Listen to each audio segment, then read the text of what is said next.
નમસ્કાર વિદ્યાર્થી મિત્રો, હું છું જયેશ જીવરાણી. સ્વાગત છે તમારું મેથેમેટિક્સની દુનિયામાં. લાસ્ટ 2-3 લેક્ચરની અંદર આપણે શ્રેણિક ગુણાકાર અને એને આધારિત જે કંઈ પણ દાખલાઓ હતા સ્વાધ્યાય 3.2ની અંદર એ ગણેલા હતા. હવે આજે આપણે નવો ટોપિક, નવું સ્વાધ્યાય શરૂ કરવા જઈ રહ્યા છીએ. ખૂબ જ સહેલા દાખલાઓ. આજનો આપણો ટોપિક છે પરિવર્ત શ્રેણિક. સમજીએ કે પરિવર્ત શ્રેણિક શું છે. જો શ્રેણિક એ મને આપેલો છે જેની કક્ષા જે છે એ છે m ક્રોસ n, એની અંદર જો બધી જ હારને આપણે અનુરૂપ સ્તંભની અંદર ફેરવી દઈએ, ફરીથી દરેકે દરેક હારને આપણે સ્તંભની અંદર ફેરવી દઈએ, એટલે કે પહેલી હારને આપણે પહેલા સ્તંભમાં લખી દઈએ, બીજી હાર છે એને બીજા સ્તંભમાં લખી દઈએ, ત્રીજી હાર છે એને ત્રીજા સ્તંભમાં લખી દઈએ, ચોથી હાર હોય તો એને ચોથા સ્તંભમાં લખી દઈએ. આ જ પ્રમાણે શ્રેણિકની અંદર જેટલી પણ હાર આપેલી છે એમાં દરેકે દરેક હારને આપણે સ્તંભની અંદર લખવાની છે. ઉદાહરણ સાથે સમજીએ. શ્રેણિક જે છે એનો પરિવર્ત શ્રેણિક જ્યારે આપણે લઈએ છીએ તો એના માટે સંકેત આપણે પૂરક ઘટના માટે વાપરતા હતા એ રીતનો a' અથવા તો એ છે ઘાતની અંદર t છે, કારણ કે પરિવર્ત શ્રેણિક જે છે એને અંગ્રેજીની અંદર કહેવાય છે ટ્રાન્સપોઝ મેટ્રિક્સ. તો એ ટ્રાન્સપોઝના ટી પરથી અહીંયા સંકેત લીધેલો છે. આ બંનેમાંથી કોઈ પણ પ્રકારનો સંકેત તમને જોવા મળી શકે, બરાબર છે. બંનેનો અર્થ એક જ થાય છે, પરિવર્ત શ્રેણિક. થોડાક ઉદાહરણ સાથે સમજીએ જેથી ખ્યાલ આવે. સ્વાધ્યાય 3.3ની અંદર પ્રશ્ન 1 છે, એમાં શરૂઆતમાં આપણને કીધેલું છે 3 દાખલા આપેલા છે અને આપણને કીધેલું છે કે એમાં દરેકે દરેક શ્રેણિક માટે આપણે પરિવર્ત શ્રેણિક મેળવવો છે. દાખલા તરીકે શ્રેણિક એ આપણને આપેલો છે 5 1/2 -1. તો જો હું આના માટે પરિવર્ત શ્રેણિક લખું, બરાબર છે, તો નિયમ આપણે શું જોયો? દરેકે દરેક હારને અનુરૂપ સ્તંભમાં ફેરવવાના. તો પહેલી હાર છે એને મારે ક્યાં લખવી પડશે? પહેલા સ્તંભમાં. એક જ ઘટક છે, જો વધારે ઘટક હોત તો એને આપણે નીચે લખત. 1/2 બીજી હાર છે એ જશે ક્યાં? બીજા સ્તંભમાં. ત્રીજી હાર જે છે એ જશે ત્રીજા સ્તંભમાં. ધ્યાન એ વસ્તુનું આપીશું, અહીંયા જે શ્રેણિક એ આપેલો હતો એના માટે કક્ષા શું આપેલી હતી? 3 ક્રોસ 1. 3 હાર છે અને એક સ્તંભ છે. અહીંયા જોઈએ તો હાર 1 છે, કક્ષા જે છે એ 1 ક્રોસ 3 થઈ જાય છે, એક હાર અને 3 સ્તંભ. અહીંયા છે એના કરતા રિવર્સ થઈને આપણને મળે છે. તો પરિવર્ત શ્રેણિક જે છે એના માટે કક્ષા, જો શ્રેણિક એની કક્ષા m ક્રોસ n હોય તો પરિવર્ત શ્રેણિક જે છે એના માટે કક્ષા કેટલી થશે? n cross m. ચાલો બીજા દાખલાની અંદર શ્રેણિક એ આપણને આપેલો છે 1 -1 2 3. તો આના માટે જો આપણે પરિવર્ત શ્રેણિક લખીએ, ખાસ ધ્યાન આપીશું, પહેલી હાર જે છે 1 -1 એને મારે ક્યાં લખવાની છે? પહેલા સ્તંભમાં. તો પહેલો સ્તંભ જે છે હવે થઈ જશે 1 -1. બીજી હાર આપેલી છે 2 3, એને મારે લખવી પડશે બીજા સ્તંભમાં. ચાલો એ જ પ્રમાણે પ્રશ્ન 3 શ્રેણિક એ આપણને આપેલો છે -1 5 6 √3 5 6 અને છેલ્લે 2 3 -1. પરિવર્ત શ્રેણિક લખીએ છીએ. પહેલી હાર -1 5 6 ને ક્યાં લખી દઈશું? પહેલા સ્તંભમાં. તો પહેલો સ્તંભ જે છે એમાં ઘટક મળશે -1 5 6. બીજી હાર √3 5 6 એ ક્યાં જશે? બીજા સ્તંભમાં. અને છેલ્લે ત્રીજી હાર 2 3 -1 એને આપણે લખીએ છીએ ત્રીજા સ્તંભમાં. તો શું કરીએ છીએ આપણે પરિવર્ત શ્રેણિકની અંદર? દરેકે દરેક હારને અનુરૂપ સ્તંભમાં ફેરવીએ છીએ. અનુરૂપ શા માટે? પહેલી હારને આપણે બીજા સ્તંભમાં લખતા નથી. પહેલી હાર હોય તો એ પહેલા સ્તંભમાં, બીજી હાર હોય તો બીજા સ્તંભમાં, ત્રીજી હાર હોય તો ત્રીજા સ્તંભમાં. એકદમ સહેલો ટોપિક છે. પરિવર્ત શ્રેણિક જે છે એના થોડા ગુણધર્મો જોઈએ. ખાસ તો MCQ માટે આ ગુણધર્મો ખૂબ જ અગત્યના.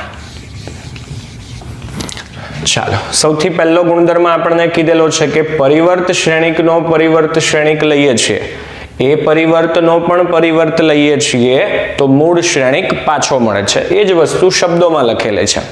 કે પરિવર્ત શ્રેણિક લઈએ, ફરી પાછો એનો પરિવર્ત શ્રેણિક લઈએ તો જે મૂળ શ્રેણિક હતો એ પાછો મળી જશે. પછી k બિલોંગ્સ ટુ r એટલે કે k કોઈ અચળ આપેલા હોય તો એ વખતે k ઇન્ટુ a એટલે કે અદિશ સાથે ગુણાકાર સૌથી પહેલા સ્વાધ્યાયમાં આપણે જોઈ ગયા. અને પરિવર્ત શ્રેણિક એનો લઈએ કે પરિવર્ત શ્રેણિક લઈ અને અચળ વડે ગુણીએ, બંને સરખા જ થશે. બરાબર છે? એટલે કે જો મને આ રીતે આપેલું હોય કે 2a આખાનો પરિવર્ત શ્રેણિક તો 2 ગુણાકારની અંદર પરિવર્ત શ્રેણિક લખી શકાશે. બરાબર છે? ઉદાહરણ સાથે સમજીએ એટલે ખ્યાલ આવશે. ચાલો પછી ત્રીજાની અંદર આપણને કીધેલું છે કે a વત્તા b આખાનો પરિવર્ત a પરિવર્ત વત્તા b પરિવર્ત જેટલો થશે. એ જ વસ્તુ શબ્દોમાં લખેલી છે કે a વત્તા b જે પરિણામી શ્રેણિક મળ્યો એને આપણે પરિવર્ત શ્રેણિક લખીએ એટલે કે a પ્લસ b ની પ્રત્યેક હારને અનુરૂપ સ્તંભમાં ફેરવીએ કે પછી a નો પરિવર્ત શ્રેણિક અને b નો પરિવર્ત શ્રેણિક છે એમને ઉમેરી દઈએ, બંને વસ્તુ સરખી જ થશે.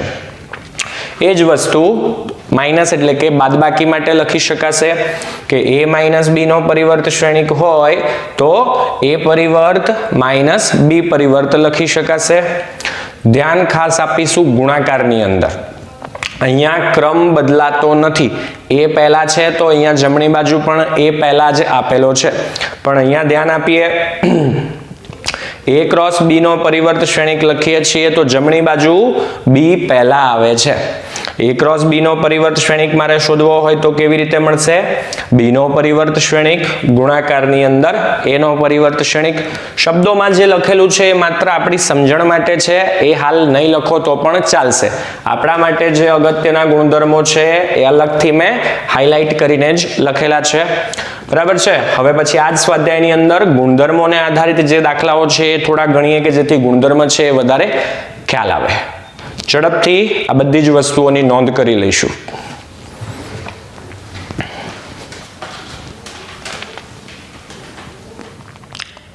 પરિવર્ત શ્રેણિકના જે ગુણધર્મો આપણે જોયા એ ગુણધર્મોને આધારિત થોડાક દાખલાઓ ગણીએ જેથી વધારે સારી રીતે આપણે ગુણધર્મોને સમજી શકીએ. સ્વાધ્યાય 3.3 ની અંદર પ્રશ્ન 2 શ્રેણિક a આપણને આપેલો છે, શ્રેણિક b આપણને આપેલો છે અને બે ગુણધર્મો જે છે આપણે ચકાસવાના છે. a વત્તા b નો પરિવર્ત બરાબર a નો પરિવર્ત વત્તા b નો પરિવર્ત, a માઇનસ b નો પરિવર્ત શ્રેણિક બરાબર a નો પરિવર્ત માઇનસ b નો પરિવર્ત. તો સૌથી પહેલા ડાબી બાજુ a વત્તા b નો પરિવર્ત શ્રેણિક આપેલો છે તો સૌથી પહેલી વસ્તુ આપણે જે શોધવી પડશે એ છે a વત્તા b. સરવાળામાં અનુરૂપ ઘટકોનો સરવાળો થાય. આપણે શ્રેણિકના સરવાળાના ઘણા બધા દાખલાઓ જોયેલા છે. -1 2 3 5 7 9 -2 1 1 શ્રેણિક a as it is. શ્રેણિક b જોઈએ તો -4 1 -5 1 2 0 1 3 1 અનુરૂપ ઘટકોનો સરવાળો કરીને લખી દઈએ. -1 -4 -5 2 + 1 3 3 - 5 -2 5 + 1 થઈ જશે 6 7 + 2 થઈ જશે 9 9 + 0 થઈ જશે 9 -2 + 1 -1 1 + 3 4 1 + 1 2. ડાબી બાજુ શું આપેલું છે આપણને?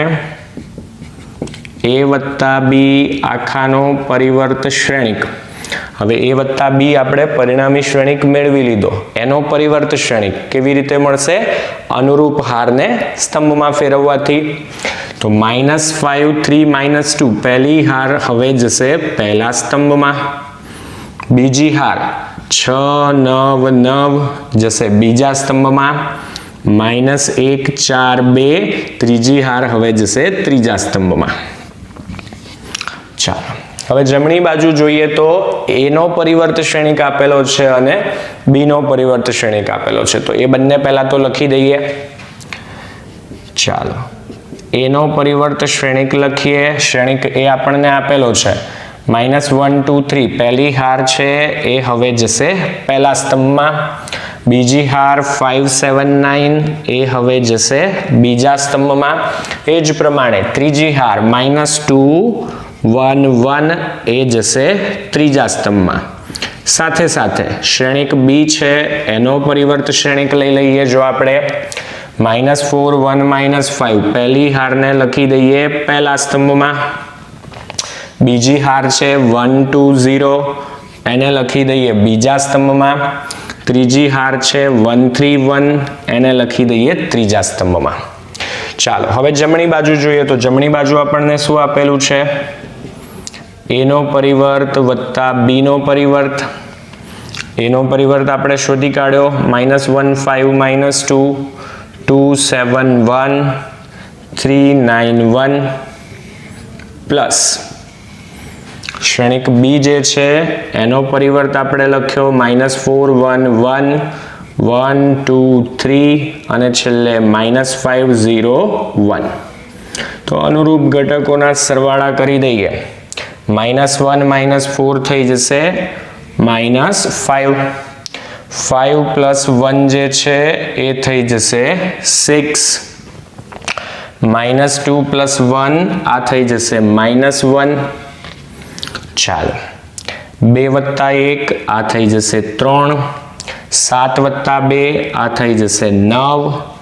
1 વત્તા 3 આ થઈ જશે 4. ત્રીજી હારના અનુરૂપ ઘટકોનો સરવાળો કરીએ. 3 -5 -2 9 પ્લસ 0 9 1 પ્લસ 1 આ થઈ જશે 2. ધ્યાનથી જોઈએ સમીકરણ 1 અને સમીકરણ 2 માં જે પદ મળ્યા ડાબી અને જમણી બાજુ જે પદ મળ્યા એને જોઈએ. બંને જગ્યાએ પહેલી હાર છે -5 6 -1. બીજી હાર બંને જગ્યાએ છે 3 9 4 અને ત્રીજી હાર છે બંને જગ્યાએ -2 9 2. તો પરિણામ 1 અને 2 પરથી કહી શકીએ કે ડાબી અને જમણી બાજુ જે છે એ સરખી. લખી દઈએ. તો આપણે કહી શકીએ કે પરિણામ 1 અને પરિણામ 2 પરથી ડાબી બાજુ બરાબર જમણી બાજુ એટલે કે એ વત્તા બી નો પરિવર્ત શ્રેણિક બરાબર એ નો પરિવર્ત વત્તા બી નો. એનાથી આગળ વધીએ. પરિણામ 2 જે છે એની અંદર આપણે સાબિત કરવાનું છે કે a માઇનસ બી નો પરિવર્ત શ્રેણિક છે એ a નો પરિવર્ત શ્રેણિક માઇનસ બી ના પરિવર્ત શ્રેણિક જેટલો થશે. શ્રેણિક a અને શ્રેણિક b જે છે એમના પરિવર્ત શ્રેણિક તો આપણી પાસે છે જ, ઓલરેડી શોધી કાઢેલા છે. ખૂટે છે હાલ માત્ર અને માત્ર a માઇનસ બી. તો સૌપ્રથમ a માઇનસ બી શોધી કાઢીએ. શ્રેણિક a માઇનસ શ્રેણિક b. શ્રેણિક a જે છે આપણને આપેલો છે -1 2 3. શ્રેણિક a ની અંદર બીજી હાર છે 5 7 9. ત્રીજી હાર છે -2 1 1 માઇનસ શ્રેણિક b ના ઘટકો લખી દઈએ તો -4 1 -5 1 2 0 1 3 1.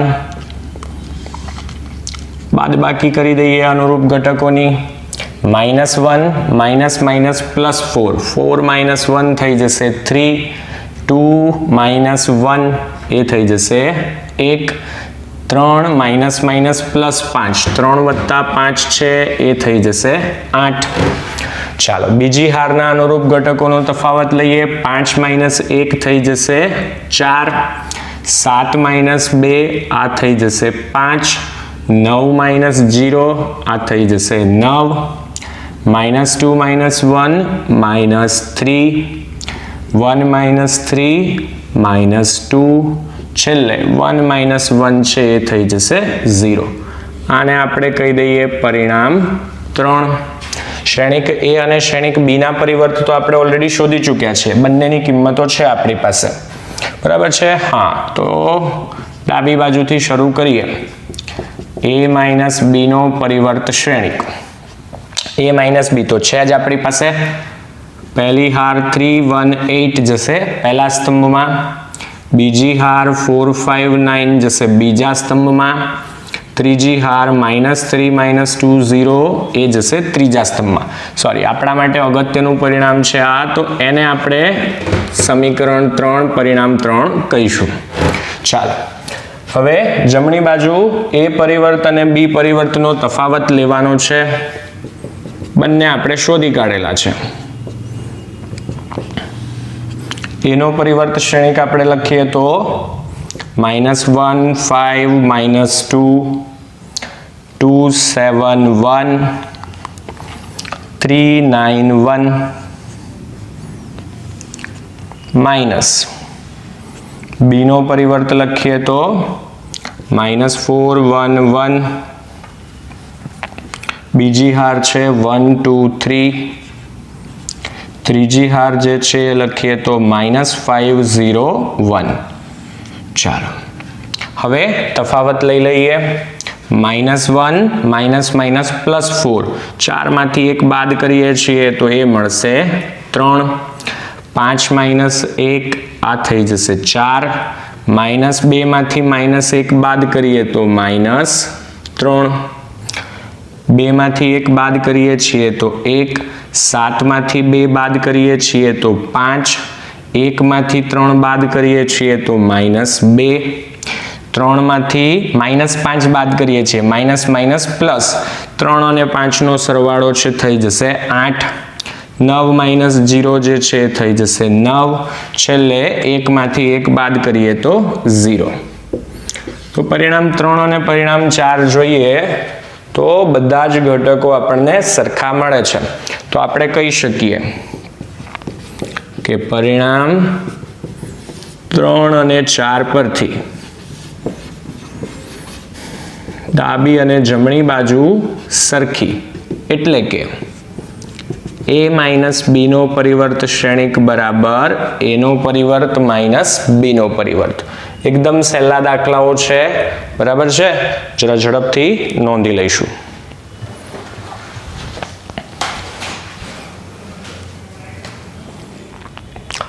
એનાથી આગળ વધીએ વિદ્યાર્થી મિત્રો. સ્વાધ્યાય 3.3 ની અંદર પ્રશ્ન 3.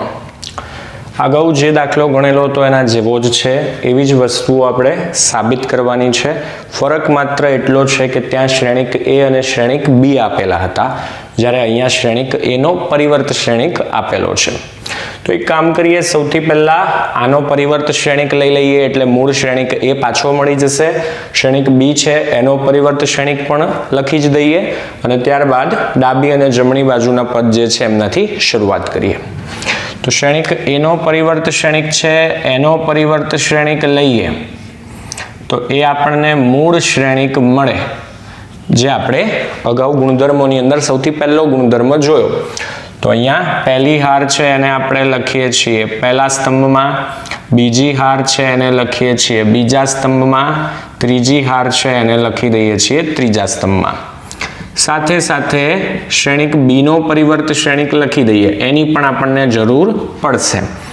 તો પહેલી હાર છે એને લખીએ છીએ આપણે પહેલા સ્તંભમાં, બીજી હાર છે એને આપણે લખીએ છીએ બીજા સ્તંભમાં. હવે સૌથી પહેલા આપણે શોધવા પડશે a વત્તા b. તો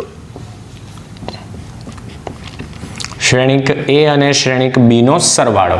શ્રેણિક a આપણને મળ્યા છે 3 - 1 0, બીજી હારમાં 4 2 1. ચાલો, શ્રેણિક b આપણને આપેલા છે -1 2 1 1 2 3. જરા ધ્યાન આપજો, મેં કીધું એ પ્રમાણે રકમમાં a આપેલું નથી, a પરિવર્ત આપેલો છે. a અહીંયા છે, b અહીંયા છે, a નો પરિવર્ત અહીંયા છે અને b નો પરિવર્ત અહીંયા છે, બરાબર છે. ચાલો, તો અનુરૂપ ઘટકોના સરવાળા કરી દઈએ. 3 - 1 2, -1 + 2 1, 0 + 1 1, 4 + 1 5, 2 + 2 4, 1 + 3 4. ચાલો, ડાબી બાજુ આપણને આપેલું છે a વત્તા b નો પરિવર્ત શ્રેણિક. તો જે a વત્તા b નો પરિણામી શ્રેણિક મળ્યો એનો પરિવર્ત શ્રેણિક લઈએ. પહેલી હાર છે એ જશે પહેલા સ્તંભમાં, બીજી હાર છે એ જશે બીજા સ્તંભમાં. આને કહી દઈએ પરિણામ 1. ચાલો જમણી બાજુ જરૂરી છે એ પરિણામો આપણે પહેલેથી જ લખી દીધેલા છે. એનો પરિવર્ત આપણને રકમમાં જ આપેલો છે 3 4, બીજી હારમાં -1 2, ત્રીજી હારમાં 0 1 પ્લસ b નો પરિવર્ત અહીંયા છે આપણી પાસે -1 1, બીજી હારમાં 2 2 અને છેલ્લે 1 3. ચાલો સરવાળા કરી દઈએ. 3 - 1 2, 4 + 1 5, -1 + 2 1, 2 + 2 4, 0 + 1 1, 1 + 3 4. તો ધ્યાનથી જોઈએ તો પરિણામ 1 અને પરિણામ 2 ની અંદર જે શ્રેણિક મળ્યા બધા જ અનુરૂપ ઘટકો સરખા, બંને સરખા છે એટલે કે ડાબી અને જમણી બાજુ છે એ સરખી. તો આપણે લખી શકીશું કે પરિણામ 1 અને 2 પરથી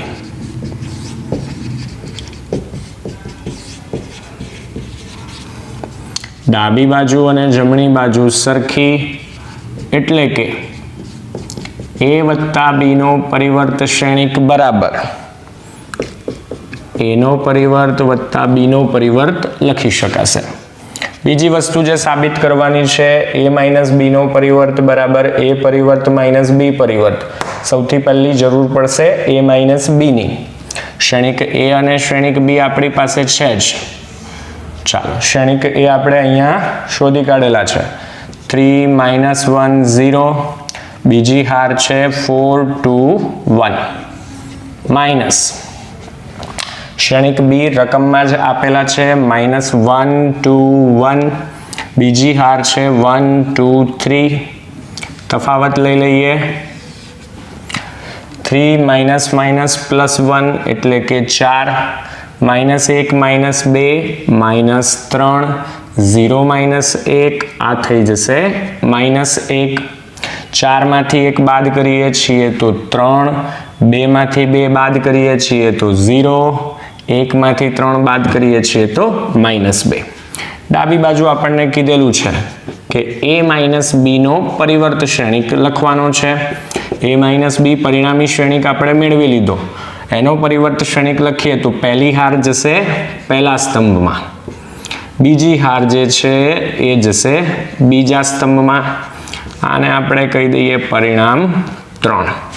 જમણી બાજુ આપણને આપેલું છે a પરિવર્ત - b પરિવર્ત. એનો પરિવર્ત આપણને રકમમાં આપેલો છે 3 4, -1 2 0 1 માઇનસ શ્રેણિક b નો પરિવર્ત શ્રેણિક આપણે મેળવ્યો -1 1 2 2, છેલ્લે 1 3.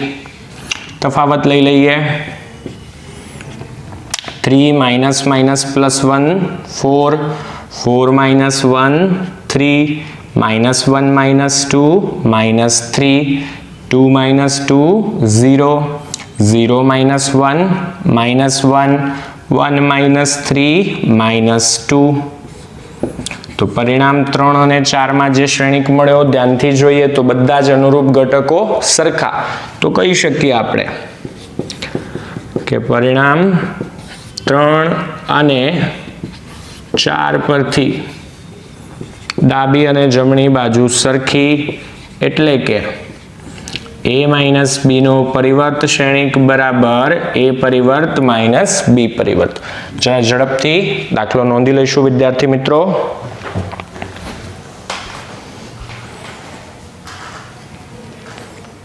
એનાથી આગળ વધીએ વિદ્યાર્થી મિત્રો. 2-3 નાના દાખલાઓ ઝડપથી પૂરા કરી દઈએ. પ્રશ્ન 4 એની અંદર આપણને a નો પરિવર્ત શ્રેણિક આપેલો છે -2 3 1 2. શ્રેણિક b આપેલો છે -1 0 1 2. શોધવાના છે આપણે a વત્તા 2b આખાનો પરિવર્ત શ્રેણિક. તો દાખલો બે રીતે ગણી શકાશે. બંને રીત સમજીએ. સૌથી પહેલા a આપણે શોધવા પડે તો એનો પરિવર્ત આપેલો છે, એનો પરિવર્ત લઈએ તો એ મળી જશે. એ મળી જાય તો પછી આપણે a પ્લસ 2b મેળવી શકીએ અને ત્રીજા સ્ટેપની અંદર a વત્તા 2b નો પરિવર્ત શ્રેણિક મેળવી શકાશે. અથવા બીજો ઓપ્શન આપણી પાસે શું છે? a વત્તા 2b આખાનો પરિવર્ત શ્રેણિક. આપણે શરૂઆતમાં જ ગુણધર્મો જોયા, બરાબર છે? તો એ જ ગુણધર્મની મદદથી આગળ વધીએ. ગુણધર્મની અંદર આપણે જોયેલું છે કે a વત્તા b નો પરિવર્ત શ્રેણિક a નો પરિવર્ત વત્તા b નો પરિવર્ત થાય. તો એ જ મુજબ અહીંયા લખીએ તો a નો પરિવર્ત વત્તા 2b આખાનો પરિવર્ત અદિશ સાથેનો ગુણાકાર. એ ગુણધર્મ પણ આપણે જોયો. શું લખી શકાશે? a પરિવર્ત વત્તા 2 ઇન્ટુ b પરિવર્ત. a નો પરિવર્ત છે જ, અહીંયા શું શોધવાનું રહે બાકી? માત્ર b નો પરિવર્ત. આ રીત આપણને શોર્ટ પડે છે, ટૂંકી પડે છે. તો હાલ આપણે આ જ રીતથી આગળ વધીશું. તમે ઈચ્છો તો આ રીતે પણ થઈ શકે. અહીંયા જોઈએ તો 3 સ્ટેપ થાય છે, જ્યારે અહીંયા એક જ સ્ટેપની અંદર દાખલો પતી જાય છે. ચાલો તો ગુણધર્મોના ઉપયોગથી આગળ વધીએ જેથી દાખલો શોર્ટમાં પતાવી શકાય. આપણે જાણીએ છીએ a વત્તા 2b નો પરિવર્ત બરાબર a નો પરિવર્ત વત્તા 2b નો પરિવર્ત. હમણાં લખ્યું એ જ પ્રમાણે a વત્તા b નો પરિવર્ત બરાબર a પરિવર્ત પ્લસ b પરિવર્તને આધારે અહીંયા પણ બે ગુણાકારમાં b પરિવર્ત લખી શકાશે. ગુણધર્મ છે k ઇન્ટુ a નો પરિવર્ત બરાબર કે ગુણાકારની અંદર a પરિવર્ત. ચાલો તો ડાયરેક્ટ કિંમતો જ મૂકી દઈએ. a નો પરિવર્ત છે આપણી પાસે -2 3 1 2 પ્લસ 2. b નો પરિવર્ત લખીએ, પહેલી હાર જશે પહેલા સ્તંભમાં, બીજી હાર છે એ જશે બીજા સ્તંભમાં. અચળ સાથે ગુણાકાર, અચળ અંદર ગુણી દઈએ. -2 પ્લસ 2 0 અને 4. અનુરૂપ ઘટકોના સરવાળા બાદબાકી કરી દઈએ. -2 -2 -4 3 વત્તા 2 5 1 વત્તા 0 1 2 વત્તા 4 6. ચાલો તો આ આપણને કિંમત મળે છે a વત્તા 2b આખાનો પરિવર્ત શ્રેણિક. એનાથી આગળ વધીએ.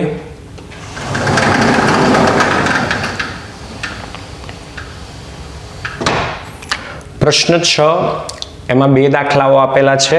બંને જગ્યાએ શ્રેણિક a આપણને આપી દીધેલા છે અને આપણે બંનેની અંદર સાબિત કરવાનું છે કે a પરિવર્ત ઇન્ટુ a કરીએ છીએ, શ્રેણિક a પરિવર્ત ગુણાકારમાં શ્રેણિક a લઈએ છીએ તો એકમ શ્રેણિક મળે છે. ખૂબ જ ઝડપથી, ખૂબ જ સહેલા દાખલાઓ. ચાલો ડાબી બાજુ આપણને આપેલું છે કે a નો પરિવર્ત ગુણાકારની અંદર શ્રેણિક a. a પરિવર્ત માટે પહેલી હાર છે એને લખી દઈએ પહેલા સ્તંભમાં, બીજી હાર જે છે એને લખી દઈએ બીજા સ્તંભમાં. ગુણાકારમાં જે શ્રેણિક આપેલો છે તે એમના એમ જ cos alpha sin alpha minus sin alpha cos alpha. શ્રેણિકનો ગુણાકાર કરી દઈએ. પહેલી હાર પહેલો સ્તંભ cos આલ્ફા ગુણ્યા cos આલ્ફા, આ થઈ જશે cos square alpha, minus sin alpha ગુણ્યા sin alpha, minus minus plus sin into sin, આ થઈ જશે sin સ્ક્વેર આલ્ફા. પહેલી હાર બીજો સ્તંભ cos આલ્ફા ગુણાકારની અંદર sin આલ્ફા અને પછી આ બંનેનો ગુણાકાર કરીએ છીએ તો minus sin alpha cos alpha. ચાલો બીજી હાર પહેલો સ્તંભ sin આલ્ફા ગુણ્યા cos આલ્ફા, cos આલ્ફા ગુણાશે માઇનસ sin આલ્ફાની સાથે તો મળશે minus sin alpha cos alpha. છેલ્લે બીજી હાર છે એને ગુણી દઈએ બીજા સ્તંભની સાથે, sin આલ્ફા ગુણ્યા sin alpha, sin square alpha, cos alpha ગુણ્યા cos આલ્ફા, આ થઈ જશે cos સ્ક્વેર આલ્ફા, સાદું રૂપ આપીએ સાઇન સ્ક્વેર વત્તા કોસ સ્ક્વેર થઈ જશે 1. આ બંને જગ્યાએ આપણને મળે છે 1. આ બંને જગ્યાએ sign alpha cos alpha minus sine alpha cos alpha થઈ જશે કેન્સલ. તો એકમ શ્રેણિક મળી ગયો. ચાલો એ જ પ્રમાણે બીજા દાખલામાં શ્રેણિક એ છે sign alpha cos alpha minus cos alpha sine alpha. આના જેવો જ દાખલો છે, ખાલી સાઇનની જગ્યાએ કોસ કરી દીધેલા છે, કોસની જગ્યાએ સાઇન કરી દીધેલા છે. ચાલો તો ડાબી બાજુ લખીએ તો એ પરિવર્ત ગુણ્યા એનો પરિવર્ત લખીએ તો પહેલી હાર પહેલા સ્તંભમાં, બીજી હાર બીજા સ્તંભમાં, ગુણાકારમાં જે શ્રેણિક આપેલો છે તે as it is sine alpha cos alpha minus cos alpha sine alpha. ગુણાકાર કરી દઈએ. પહેલી હાર પહેલો સ્તંભ sine into sine, sine square alpha minus ગુણ્યા માઇનસ પ્લસ કોસ ગુણ્યા કોસ થઈ જશે કોસ સ્ક્વેર આલ્ફા. પહેલી હાર બીજો સ્તંભ sine alpha cos alpha, cos alpha minus છે અને સાઇન આલ્ફા પ્લસ છે, ગુણાકાર થઈ જશે minus sine alpha cos alpha. બીજી હાર પહેલો સ્તંભ કોસ આલ્ફા ગુણાકારની અંદર સાઇન આલ્ફા, સાઇન આલ્ફા છે અહીંયા માઇનસ કોસ આલ્ફા છે, ગુણાકાર કરીએ તો minus sine alpha cos alpha. બીજી હાર બીજો સ્તંભ કોસ આલ્ફા ગુણ્યા cos alpha cos square alpha, sine alpha ગુણ્યા sine alpha sine square alpha. ઉપરના દાખલાની જેમ જ પદ આવ્યા, સાઇન સ્ક્વેર વત્તા કોસ સ્ક્વેર છે એ બંને થઈ જશે 1. Sine alpha cos alpha minus sine alpha cos alpha cancel, તો આ બંને થઈ જશે 0. તો આ એકમ શ્રેણિક મળી ગયો. આ મળી જાય છે જમણી બાજુ જે પદ જોઈતું હતું તે. ખૂબ જ સહેલા દાખલાઓ છે, દાખલાઓની નોંધ કરી લઈશું. આજે જે રીતના દાખલાઓ ગણવાના છે એ